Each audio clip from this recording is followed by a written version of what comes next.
Okay, this video is about adding an electric start system to this Honda Clone. It's a 6.5 horsepower. It's probably a gx200. I might say in the video later that it's a gx160, but it's probably gx200. I bought a starter kit. There's another video showing the disassembly of it beforehand, basically to take the cover, the flywheel and stuff off to see if this engine clone actually had the mounting area for the starter, which it did. So I'll put a link to that video about just taking some of the stuff off, including the flywheel. I'll put a link to that in the description, and then follows the video of actually installing the kit. Well, the kit came in to put the electric starter on this generator. Before I get back to it, I thought I'd just show you what you have to do when you get old, really old. I can't lift anything up. I want to put it on a motorcycle lift, so I have battery operated hoist up into the ceiling. I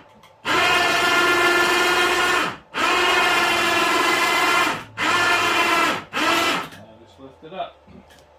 And actually, I'll bring this over.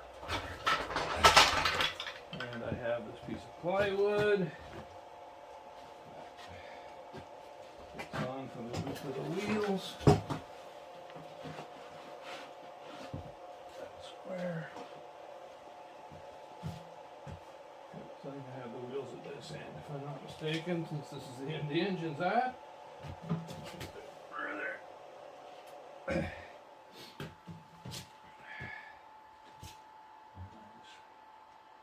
Lower it down.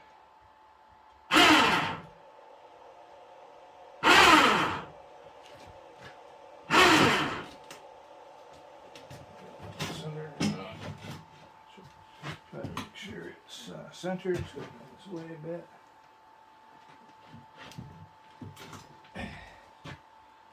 Down. So then jack it up. To my working height, what I do is I just keep that a little bit taut so that if something gives, the winch might handle it. Had a rear-tine tiller fell off of it like this. I didn't have it strapped up right.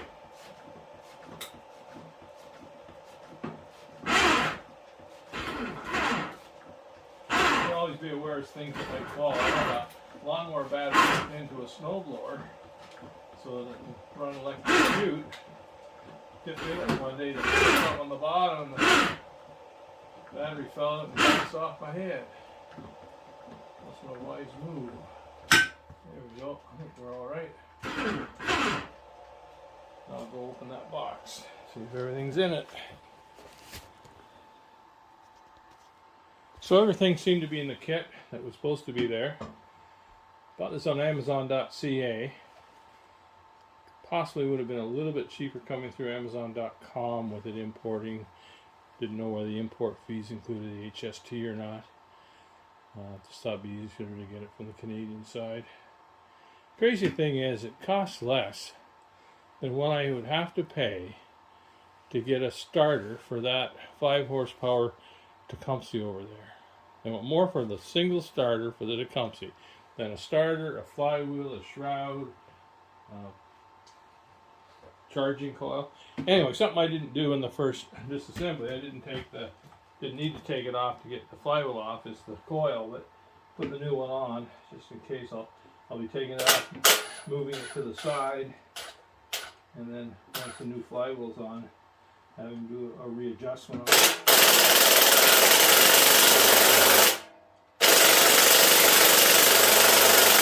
Somebody's put that screw on a little bit more than they probably needed to. There we go. Other side. Somehow, out of the way. It's back beyond at least the mounting holes. I have to put the bolts in so that I know where they are.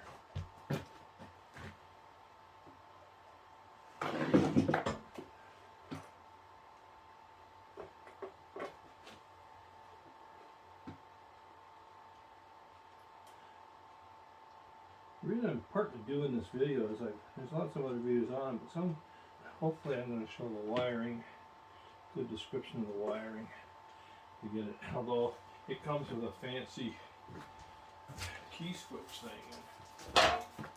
Here, this thing here, fancy key switch. Who's going to need a key for a generator? Unless there's something really else involved in that. I probably just ended up putting a push button system on it. Push the button on and then with a momentary switch. Anyway, next thing now is to get the flywheel on, and after that I'm going to look up the torque. I think it's 50 Newton meters, but I'm going to look that up first. Well, I told you about putting it up on the lift earlier. I should have said, and don't forget to put the bar in that stops the hoist from lowering itself, because it'll lower and leave the generator hanging in the air. That's fixed. Anyway, no instructions, of course, with this, as I said.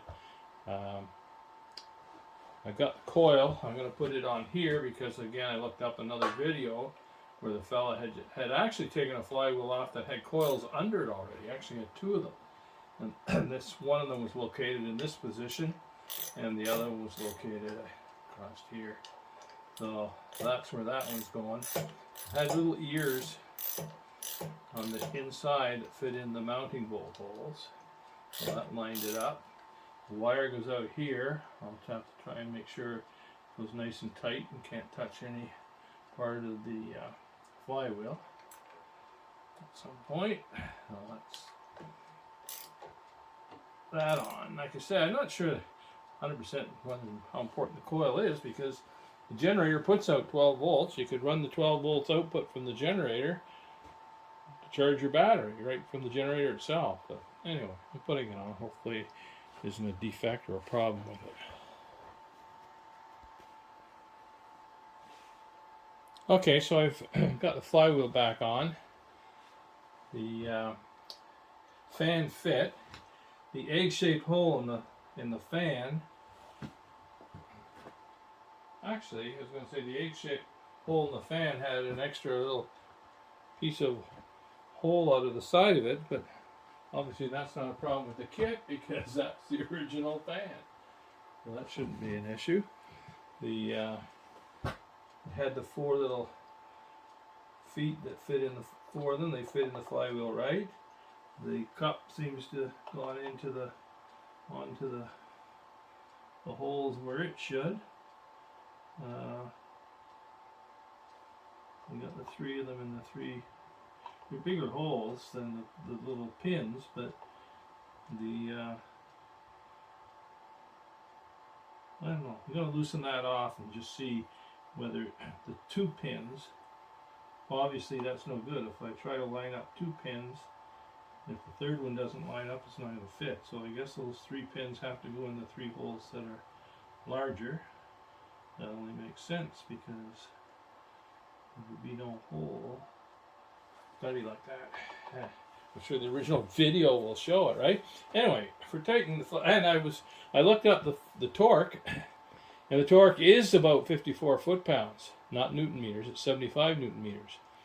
And the reason I thought it was the other is because I've been watching some videos where someone was working on some Honda lawnmower engines and Tecumsehs and saying, oh, the torque is 50 foot-pounds. And it wasn't 50 foot-pounds, it was 50 Newton meters. So, which is only 30-some. But on this one, I looked it up, and it apparently is around 54 foot-pounds. So what I do for tightening this is I rotate the engine clockwise till I'm at top dead center compression, right about there. And then what I do, because that means the valves are closed, pistons at the top, I turn it back a quarter of a turn, and the piston goes down, but the valve should still be closed. And then I use a piece of rope that's sort of too big to go between it. If there was a slight gap in the valve and the cylinder head, this rope wouldn't fit in it anyway. So that's how I make sure that I don't somehow get the rope into the valves opening when I'm bringing it back up. Boy, it's taking a lot of rope though. Interesting. Okay. I'll bring it around, and now pistons hit the rope, and we can torque it up. Torque it up in steps here. You don't really need to see me torquing it. Okay, it's torqued to 50. 54 is the spec, 50 should be alright. And then I'll just turn it back a little bit and pull my rope out. And there we are. So, I guess next is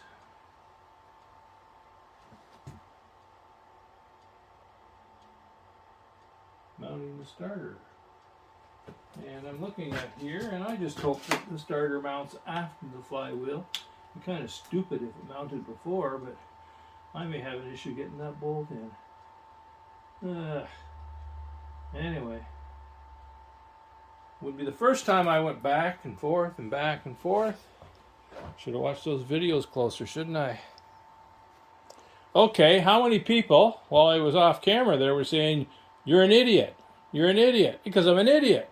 Of course, I got to put the starter on first, because I couldn't get at the bolt to take the shield off without taking the flywheel off. Well, of course, that's one of the bolt holes that the starter mounts into, and the other one is down below the flywheel. Ah, well, like I say, I do this all the time. Did I tell you about how I worked for 2 weeks because I didn't realize that a flywheel key was sheared the first time I looked at it? So I spent 2 weeks and finally come back and found the flywheel key was sheared. Anyway, you don't need to watch what I'm redoing, do you? Just sit back and say, "Ah, we were watching a video with an idiot." Okay, now I do have the starter on. I would have liked this top bolt to be slightly longer. There's a wider thickness to the ear there than on the bottom. But I had a slightly longer metric bolt, but it was a 4.8, and this is an 8.8 hardness. So anyway, I've also got some orange Loctite on these. Orange is supposed to hold like red, but come off loosen like blue. So now I guess I can put the flywheel on. Guess I don't need to show that again, do I? Okay, the flywheel's back on. Interesting there, when I did the rope trick, I didn't turn it all the way back a quarter turn.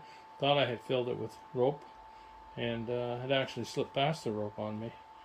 So I repeated it with the full quarter turn and all the rope I could stuff in her, and that way I got her tightened up. So I guess the magneto, I guess I can gap that. You don't need to see that. I'm just going to put it back on. I'm going to double check the spec. Most engines are 10 to 12 thou business card. I have a nice long feeler gauge that I like to use, and it comes in a 12. So I'm going to double check the spec, because I remember working on some other brand of engine one time, and I was surprised that the clearance wasn't quite the same, but I suspect if I set it to 12 it's going to run fine. We'll find out. I'll check this. Okay, getting back to this, I had mentioned I was going to check the setting of the gap for the magneto. First site I went to was a non-Honda site. Said it was 0.41 millimeters plus or minus 0.2 millimeters, and translated that to 0.15 inches, which obviously isn't correct. Going to a more authentic site, Honda only, of course, gives it millimeters, which is 0.4 millimeters plus or minus 0.2. My feeler gauge had a 0.4 millimeter gauge, which was also 0.016, which is what in fact 0.4 millimeters actually translates to 0.157. Oh, 0.0157, I should say. So if the other site was going to be accurate, it was at 0.1 inaccurate. Correctly inaccurate would be 0.16. Anyway, I've got it set to the 0.4 millimeters. So, okay, pretty much finished for today. Getting close to supper. So I've got the starter on. There's the charging wire. Put some extra tape on it to protect it with that insulation, because I'm going to put it down under here and just tie strap it to the mounting hole of the engine that's not used. That'll keep it tight away from the flywheel. This is the wire to activate the starter solenoid. This is the engine low oil shut off, and it won't go back onto the shroud. Just put a piece of metal tab on here. I'm assuming that this charging output is alternating. So I've taken a look at the fancy switch and everything, and there's the fancy switch. Has an off and run, so the kill wire will have to be somehow hooked into that if I want to use that. I don't really need that feature. I've got an off-on switch on the front of the generator to control the engine. There's an interesting thing, because if that's AC, does it hook to this somehow? Ah, there she is right there. You see? Okay, there's the diode. Okay, so I'd have to find the charging wire is going to hook to let's kill wire, I expect, being black like that. I'm expecting that's a ground wire. Oh no, not necessarily, it's red, but these look like might be ground wires. There's a black wire. So there would have to be an input. The coil would have to input to this, go through the diode, and come back out another wire to go to charge the battery. And I'm guessing it's going to come out that red one. Maybe the matings are going to give us a clue here. You see, that's a female mating and a male mating, and I can test all this with an ohm meter. I suspect that when you turn the key to start, it'll energize this black wire, and of course it's getting its power from the battery from the same wire that of course sends it back through the charging system. And so if I'm right, okay, that's the battery wire. If I'm right about this being the diode wire, and assuming the brown wire, I don't know if you can see this, the brown wire feeds into the diode, that would be consistent, because there's your male-female mating. So I'm guessing my diodes, that might be, I was just going to put a Briggs diode in it and use a push button, but I may end up still mounting this somewhere and using it. But I'll take it in the house, take a voltmeter in with me, and play games with it. But I suspect I'll, like I say, I suspect this will be a ground wire, but it'll have to somehow be fit into, like there's a black ground wire that goes into the oil. Oil. Low oil switch. So, and somewhere, of course, I can trace that back into the coil. The coil wire is in this sheath here, but I'm not sure. See, I've got a big green wire in here and stuff that's connected up. I'd have to take the sheathing off of that if I figure it out. But I think I'll be able to sort it out, and I may use this. Although putting the Briggs diode, straight Briggs diode in it, I get those for next. I think they're next. Not expensive anyway, through Bandsaw. And just hook that to this, or to the charge, to the battery, and then the battery. Of course, the battery lead will go back on the post of the starter. This will, well, it can go on at that point. This can go on at this point to feed the starter. The way some systems work, you go onto the solenoid post, and then back to the starter. So the starter feeds it, and it feeds the starter. Well, there's probably a video where a guy did it that way, did it right, and can figure out the wiring colors. Like I say, if there's a kill wire, if this goes to the kill wire system, then obviously something has to be a ground in order for it to complete that circuit. Like I said, I'll take the key in, And I'll play with the voltmeter. Maybe supper's not ready yet anyway. And my phone is almost out of charge, so I guess we're done for now. Okay, I'm back at it. I took this control box in the house last night, checked it all out for the wiring. I've got it figured out. The red here is the battery lead, which will end up probably on the solenoid post of the starter, and then the battery cable will run to it there. This brown wire with the diode in it, it does have continuity to this battery wire when the key is in the run position. This here is the kill wire connection that will go to the kill wire. In the off position, it has continuity to this ground wire, so that will work. And this black with white stripe wire, that has continuity between the battery and this wire, which will go on the solenoid low amp, the trigger of the starter solenoid, which it has continuity between battery and that in the start position. I'll tell you a funny thing though. Look at this. Circuit protector. On.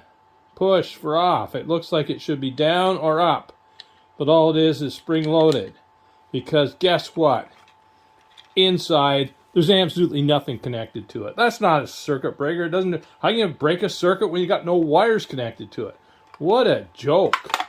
Anyway, when I wire in the battery feed, I'll switch that, and I'm going to put an inline fuse in the battery feed.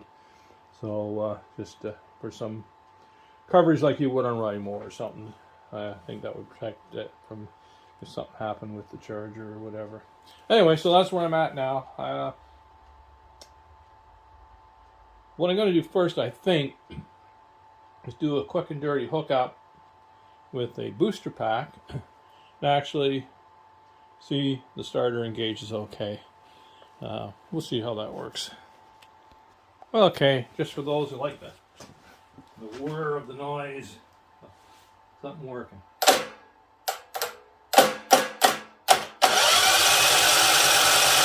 Okay, so she kicks over on the booster packs, and I'll complete the wiring job. I don't know if it's any use for you to know.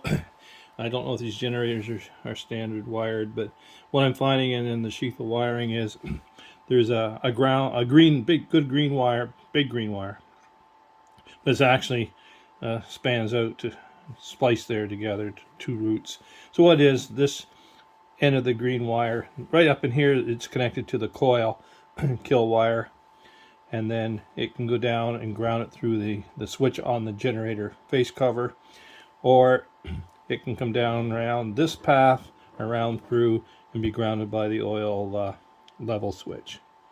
So I'm still got to hook into this with my black wires, and I haven't figured out exactly how I'm going to do that yet. I'm just going to splice into it so it's another path of this. You know, I could put it in here, just splice it in there, and then bring it around to the key switch, as long as there's this path here. So I mounted the switch right there. I didn't need to use this here because this little black piece is underneath there, so it would probably turn counterclockwise with tension, but since you turn the key to start, you're turning it, so that should work out all right. So I'm just about done the wiring. I thought I'd go over it now because I may be getting a supper call shortly. So let's see what I did. Okay, the ground wire coming out of here, you can see how I got that mounted, eh? Yeah, the ground wire I'm going to put here on the engine. It'll just be between the shroud and the engine mount. Oh, not mount, but piece. Okay, secondly, what I did was, this is the feed to the battery. So what I did was I spliced in a fuse holder that I had, and that'll go over onto the heavy post of the starter solenoid, where the cable from the battery will come. Okay, okay, now this is the charging wire. I had the diode there. I had to put an extension in it for reach around because I wanted to make sure I could tie that. I put the extra yellow tape around that. That's the wire, yellow one, is coming down from the charging coil. And I wanted to make sure it was mounted with that tie strap to keep it good and tight against, away from the, not tight, but away from the flywheel. So in order to make that all fit, you can see I just used the existing plugs that came with the kit and put the extension in here with a tape butt connector. Okay. This was straightforward. This one here, this is the black with a white stripe that's going to the starter solenoid on when the key's put to run. So that was a very simple, nice plug and play, I guess. Now I'm working on going to be doing the ground wiring, and I've got it. Actually, it works out. You can see this here. This one here is on that cardboard box picture I showed you. This is going to reconnect to the wire coming from the coil. And as I say, this green one is twinned. Those two green ones get joined, okay? And one of the green ones, the other green one, that's plugged in now, was plugged in to the black wire to ground through the thing that's hiding in behind there, the delay switch for the low oil. So all I did was, maybe this is part of the design, it had the two pieces, so this piece going into the green. So basically, this green wire that I'm touching will have a path to the coil through this piece, which connected to coil. But if the low oil switch grounds through this connection, it'll eventually ground the coil. And then this one, from the key being connected in parallel, like you'd say, it will ground it from the key. So I think the only issue I have is, in order to get this green reconnected to the wire coming from the coil, I don't really want to extend it. So again, I'm going to put an extension. I'm going to cut this and put an extension in, so that I'll have more wire to get this connector to go over and reach the other connector. So there'll be lots of room to get that green one up where it needs to go. And this, I think I'm going to just end up mounting on here somewhere, wherever it fits. So that's the plan. Whether I'll get it done before supper or not, I don't know. Okay, I've got it all wired up, and I thought I had it. I had to use the needle nose pliers to get that coil wire hooked back up to the green wire that should go to this switch. My problem is it should be parallel, so that if I have that in the out position, there should be no spark, because the coil should be grounded through that switch, and I don't have that. I've got a spark. I've got the plug out and tested it with a spark tester. I've got a nice spark, even though that switch is in the opposition. So unless I didn't get that wire up in tight, I mean, normally you would think, if anything, that I might screw it up and lose the spark, and when that's in, still not have spark, because I was still grounding it because I screwed the wiring up. But anyway, I got a nice bright spark, and I shouldn't have, because that switch should still ground it. Anyway, going for supper now.